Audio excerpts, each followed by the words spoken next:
Assalamualaikum warahmatullahi wabarakatuh.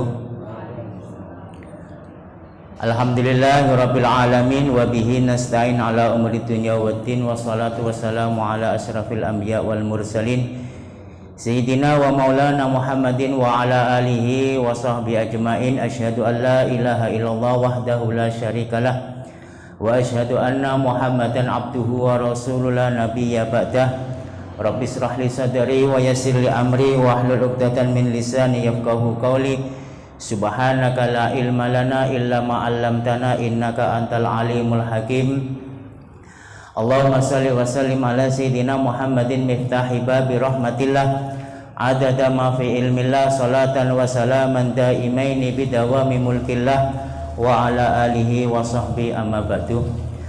Pertama, marilah kita panjatkan puja dan puji syukur kehadirat Allah Subhanahu wa taala yang telah memberikan segala karunia dan kenikmatannya kepada kita. Kemudian salawat dan salam marilah kita aturkan kepada junjungan kita Nabi besar Muhammad sallallahu alaihi wasallam. Bapak Ibu yang kami hormati, dalam kesempatan ini kami ingin menyampaikan yang ada hubungannya dengan kita membaca Al-Qur'an. Bahwasanya Allah Subhanahu wa taala itu memang maha merespon, maha merespon terhadap apapun yang dilakukan oleh hamba-hambanya. Dan Allah itu maha memberi apresiasi. Sedikit pun yang dilakukan oleh seorang hamba itu pasti ada balasannya. Makanya dijelaskan dalam Al-Qur'an itu, "Wa may ya'mal mithqala dzarratin khairan yara wa may ya'mal mithqala dzarratin syarran yara." Sedikit pun apa yang kita lakukan itu berupa kebaikan, nanti juga ada balasannya. Dan sedikit pun apapun yang kita lakukan itu berupa kejahatan atau kejelekan, itu juga ada balasannya. Inilah yang menunjukkan bahwasanya Allah itu maha memberikan apresiasi. Apapun yang dilakukan oleh seorang hamba itu sangat diapresiasi oleh Allah Subhanahu wa taala, terutama dalam hal masalah Al-Qur'an. Saya pernah mengikuti sebuah kajian di Zawiyah Masjid Riyadh itu pas dibahas tentang tafsir Safwatut Tafasir, bahwasanya orang membaca Al-Qur'an itu berbeda-beda nilai pahala yang didapatkannya. Selama ini yang kita ketahui adalah bahwasanya orang yang membaca Al-Qur'an dan dia membaca dalam keadaan grodal-gradul itu dapat 2 pahala. Grodalnya 1, gradulnya 1. Akan tetapi kalau orang itu membaca Al-Qur'an dan dia dalam keadaan mahir, nanti jelaskan ma'as safaratil kiramil barara. Nanti dia kelak bersama para malaikat-malaikat Allah yang dipimpin langsung oleh Jibril alaihi salam. Ini jaminan dari Allah Subhanahu wa taala buat kita semuanya yang membaca Al-Qur'an. Tapi ternyata orang yang membaca Al-Qur'an dengan grodal gradul yang mendapatkan 2 pahala. Dijelaskan pula orang yang membaca Al-Qur'an 1 hurufnya itu bernilai 10 kebaikan. Dijelaskan di situ ternyata tidak semuanya orang membaca Al-Qur'an 1 huruf 10 kebaikan, tidak semuanya. Ternyata nilainya berbeda-beda, tergantung daripada kondisi kita ketika membaca Al-Qur'an.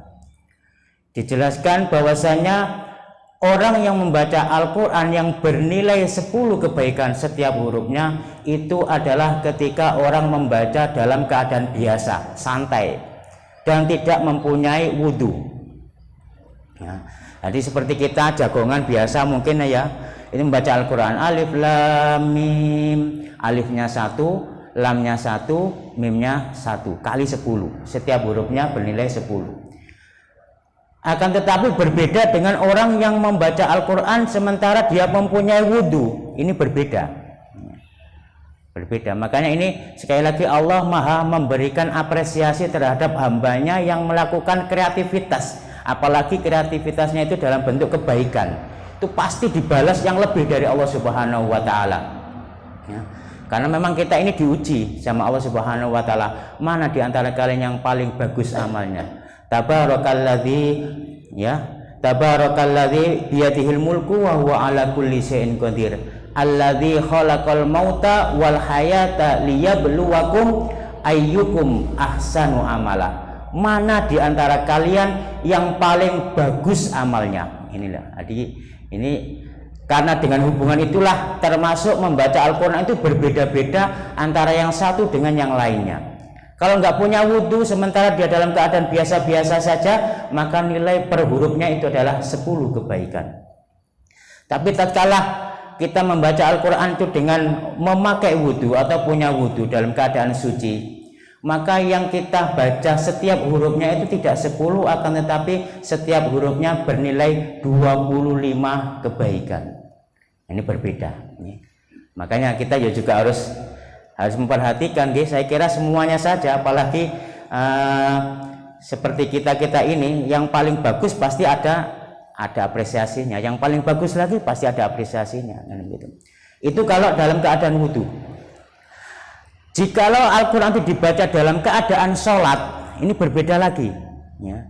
Otomatis orang yang sholat pasti punya wudhu, tapi sholatnya dalam keadaan tidak berdiri, ya. Ada yang mungkin karena udzur, ya, karena sakit atau karena sudah tua, akhirnya sholatnya itu dalam keadaan duduk atau mungkin dalam keadaan berbaring.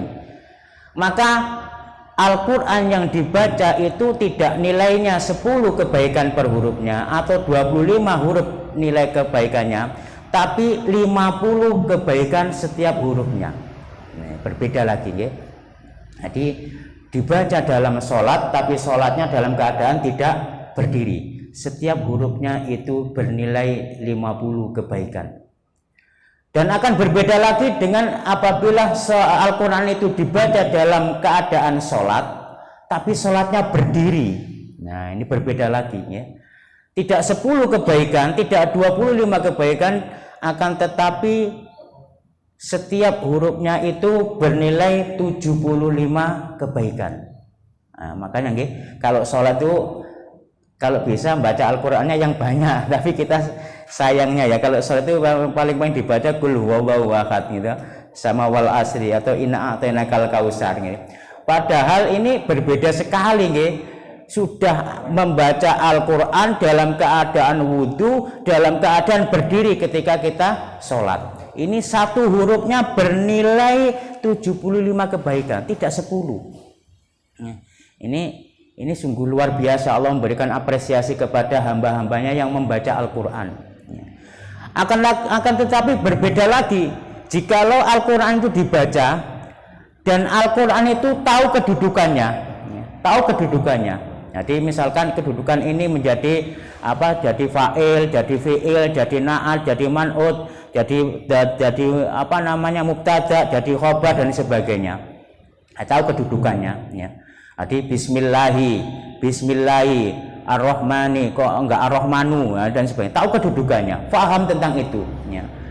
Maka Al-Quran tersebut yang dibaca setiap hurufnya bernilai 100 kebaikan. Nah, ini, makanya ini juga perlu belajar. Jadi sekali lagi Allah sangat memberikan apresiasi kepada hambanya yang selalu meningkatkan kualitas daripada Al-Quran. Jadi tidak sama orang yang baca gradul kemudian membaca Al-Quran biasa-biasa saja dengan orang yang membaca Al-Quran dengan faham tentang kedudukan daripada Al-Quran, itu beda sekali, ya. Makanya tergantung kita, tergantung kita mau hanya sekedar itu saja atau meningkatkan kualitas kita dalam membaca Al-Quran, atau kita meningkatkan kualitas kita dalam kita memahami Al-Quran. Ini sangat mempengaruhi sekali.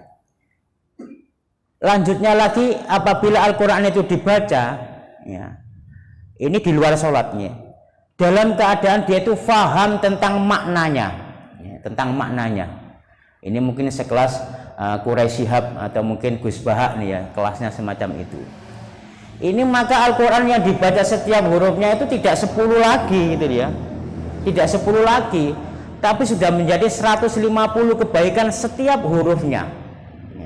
Inilah makanya orang yang membaca Al-Quran dengan ilmu itu berbeda dengan orang yang membaca tanpa ilmu, hanya sekedar membaca gitu aja, diluntur gitu aja, berbeda dengan orang yang paham tentang ilmunya. Jadi sekelas mereka yang ahli tafsir atau paling tidak mengetahui maknanya, paling tidak nggih. Oh, misalkan surat Al-Fatihah maksudnya apa, Qul huwallahu ahad itu maksudnya apa, tahu maksudnya semacam itu saja. Itu setiap hurufnya tidak 10 kebaikan, tapi sudah menjadi 150 kebaikan per hurufnya.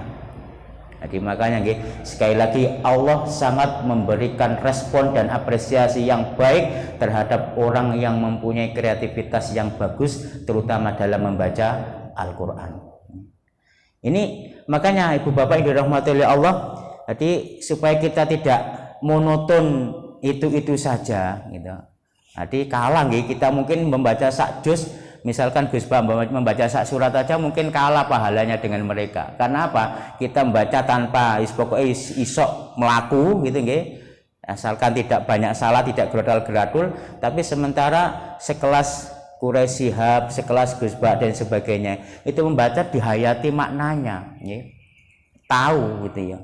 Membaca ini kadang nangis, membaca kadang senyum gitu, kadang riang gembira, kadang tuh sedih karena apa? Mungkin berkaitan dengan ayat-ayat yang hubungannya dengan azab. Ada yang senang kadang hubungannya dengan ayat-ayat yang itu menerangkan tentang bagaimana kenikmatan-kenikmatan dan janji-janji Allah tentang surga. Ini kan mereka paham, sementara kita dilujur, wes, itu itu dong, itu saja, nggak ada perubahan. Berbeda dengan mereka, belum yang hafid ini lagi, yang hafid berbeda lagi. Ini baru yang membaca saja, bin nadhar, dengan melihat, ya. Dengan melihat itu sudah Allah memberikan jenjangnya berbeda-beda. Antara yang membaca grotal-gratul, kemudian antara membaca dengan biasa-biasa saja, antara yang membaca dengan pakai wudhu, tidak pakai wudhu, dibaca dalam keadaan sholat, di dalam keadaan sholat dan sholatnya berdiri, ini sudah mempengaruhi makna dan mempengaruhi pahala yang didapatkan dari setiap hurufnya. Ya. Kemudian lagi, ya, apalagi kalau dia itu sudah membaca Al-Quran, ya, sudah paham maknanya, dibaca dalam keadaan sholat sisan. Loh, coba nih, itu bagaimana luar biasanya. Luar biasa pahala didapatkan, tidak 10 lagi itu, sudah ratusan, Jadi makanya Rasulullah SAW itu kalau sholat malam, gitu, kok dikatakan kakinya sampai bengkak, itu bukan bengkak karena banyak duduk, gitu. Nek banyak duduk itu bukan bengkak kakinya, tapi pedes bokongi, kan itu. Nek banyak duduk itu pedes bokongi, bukan bengkak kakinya. Tapi Rasulullah itu kalau sholat malam itu banyak berdirinya, karena yang dibaca adalah ayatnya itu adalah mi'un itu ratusan, ya, ratusan. Kita sholat ping 4, mungkin 4 rakaat, tapi dari pertengahan malam sampai menjelang subuh. Karena apa? Karena memang banyaknya ayat yang dibaca oleh Rasulullah SAW ketika sholat. Dan memang sudah Al-Quran dibaca dalam keadaan sholat itu memang luar biasa, pahalanya, ya, luar biasa. Tidak seperti kita sholat sudah cepet-cepetan, ya, cepet-cepetan. Kalau perlu mana yang paling cepat itulah yang banyak makmumnya, kan gitu ya. Mana yang paling cepat yang banyak makmumnya. Berbeda dengan Rasulullah, ya. Dan sahabat itu kalau membaca Al-Quran itu nek pamer itu ketika sholat juga, ya, ketika sholat. Makanya peristiwa yang dialami oleh sahabat ketika sepeninggal Rasulullah SAW dalam sholatul lail itu kan membentuk jamaah sendiri-sendiri, ya, sebelum adanya perintah atau sholat tarawih itu jamaahnya sendiri-sendiri. Dan sahabat yang itu mencari di sing bacaannya penak melu kono, ini kurang penak ora dialoni, ini melak. Jadi kayak berlomba-lomba. Jadi sahabat itu membaca Al-Quran itu dilombakan, kayak pamer, ada rasa apa nggih? Kepingin dilem itu juga ada, nggih, sahabat itu ada. Itu dibaca ketika dalam keadaan sholat. Kalau biasa duduk gini membacanya biasa, sahabat itu membacanya biasa. Tapi tatkala dalam keadaan sholat, maka sahabat itu memperbaiki bacaannya, difasih-fasihke, di apa ya, pokoknya di enak-enakke. Bahkan itu tadi yang paham artinya, ya mereka paham mesti, nggih, orang-orang Arab, nggih, dengan bahasa mereka. ketika ayat azab mereka juga sedih nangis, ketika ayat nikmat itu juga mereka senang dan gembira. Jadi lomba, meskipun tidak dinilai, para sahabat itu kalau dalam keadaan sholat ini bacaan Al-Qur'annya sangat difasih-fasihkan, dibaik-baikan, dibagus-baguskan. Nah makanya Bapak Ibu yang dirahmati oleh Allah, ini orang yang membaca Al-Qur'an dalam keadaan bin nazar, ya. Nah ditonton itu melihat tulisannya. Ini saja pahalanya luar biasa. Apalagi sudah hafiz gitu, apal, paham artinya, paham kedudukannya, dibaca dalam keadaan sholat sisan. Wah, ini sudah wis mangpek kabeh niku nggih. Mereka mungkin membaca surat Al-Ikhlas saja, kita Al-Qur'an berbeda pahalanya, kan begitu. Karena apa? Itulah Allah sangat mengapresiasi terhadap hambanya yang mempunyai nilai lebih dalam hal membaca Al-Qur'an. Maka dari itu, ini saya pesankan kepada saya pribadi dan Bapak Ibu semuanya, marilah kita jangan hanya puas dalam keadaan kita membaca seperti ini saja. Paling tidak ketika kita sholat, surat yang kita baca itu paham maksudnya, tidak usah artinya, paham maksudnya. Misalkan kul huwallahu ahad, ini maksudnya apa toh, maksudnya saja. Surat Al-Ikhlas itu maksudnya apa, Allahu samad dan sebagainya. Terutama lagi surat Al-Fatihah, paling tidak kita paham Al-Fatihah itu membahas tentang apa, maksudnya bagaimana. Ini sudah luar biasa, ada perkembangan bagi kita semuanya. Jadi ketika sholat dibaca Al-Fatihahnya dengan dihayati maknanya, ini sudah berbeda sekali dengan orang yang membahasnya biasa-biasa saja. Masih ada waktu mau wah masih setengah jam. Jadi enten tanya jawab tuh Pak. Oh iya monggo. Nek enten nggih mboten napa nek saged kula jawab nggih kula jawab, nek mboten saged kula semayani gitu. Kula semayani tak takokne sing yang lebih paham, kan begitu. Jadi yang jelas ketika kita membaca Al-Qur'an kan pedoman hidup kita, pedoman hidup kita. Sangat berbeda dengan kita membaca yang lainnya. Al-Qur'an itu dibaca Latinnya dengan dibaca Arabnya itu berbeda, gitu. Ada kata emoco, ternyata yang dibaca apa? Latine. Nah, ini ada kan begitu? Ada. Lah itu bagaimana? Ya otomatis ya nilai pahalanya berbeda dengan orang yang membaca Al-Qur'an meskipun dalam keadaan gradul berbeda, nggih. Makane nggih, yang meskipun yang saya kira di sini sudah semuanya sudah bisa membaca. Yang di sana-sana itu loh, yang di sana-sana ini banyak orang yang belum membaca Al-Qur'an. Karena apa? Nanti itu tetap itu ada yang meriwayatkan bahwasanya Al-Qur'an nanti itu siapapun orangnya, nanti ketika orang tersebut menghadap Allah Subhanahu wa taala, mereka harus sudah bisa membaca Al-Qur'an. Harus. Kok urung iso? Tenang, mengki diajari malaikat teng kuburan. Nggih. Tapi ngene ku nggawa pentung, ngene ku nggih. Lah nggih dipentung wis kuwi rateng ngaten niku.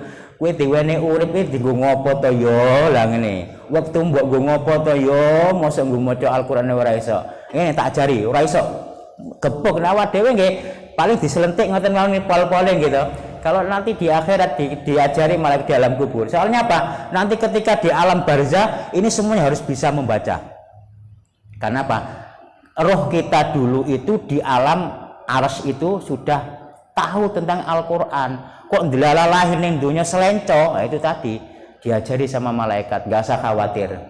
Nah, tapi tadi resikonya nek ora iso dipentung karo malaikat. Nek mentung sekali mentung ambles tekan bumi nggih, dengan ya remuk, beda dengan kita. Makanya sebagai umat Islam nggih, paling tidak ya kita harus juga merespon kepada orang-orang sekitar kita. Ini saya sering loh nggih ngajari taman kawak-kawak niku ada nggih. Taman kawak-kawak ibu-ibu, taman kawak-kawak bapak-bapak, taman kawak-kawak ya remaja-remaja yang mantan-mantan itu juga ada binaan sendiri. Ternyata kalau diajari mereka itu pertama melihat Al-Quran kayak tokolan ngopo tuh ya kotoran jentrek-jentrek, tapi setelah dia itu dari huruf hijaiyah paham, kemudian cara nyambungnya paham, kemudian perbedaan harokat itu paham, oh ternyata oh jebule ini toh. Tapi ada niat, yang penting ada niat nggih. Itu saja sangat diapresiasi oleh Allah Subhanahu wa taala nggih. Saya kira demikian Bapak Ibu dirahmati oleh Allah. Sedikit yang biasa sampaikan, kurang lebihnya mohon maaf. Bila taufiq wal hidayah. Assalamualaikum warahmatullahi wabarakatuh.